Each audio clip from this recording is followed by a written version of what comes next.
Hi, little kids.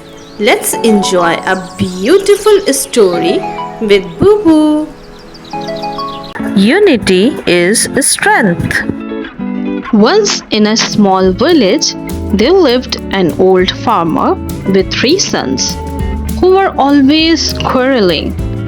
Worried about their future, the farmer decided to teach them a lesson.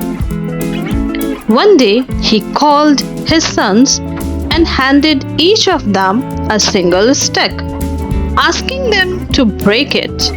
They did so easily. Then he handed them a bundle of sticks and asked them to break it. Despite their best efforts, they couldn't break the bundle.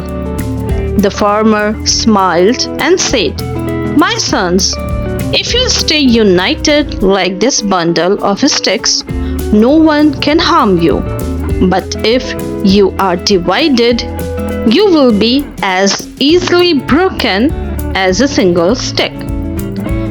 From that day on, the sons understood the power of unity and lived in harmony, working together to make their farm prosperous.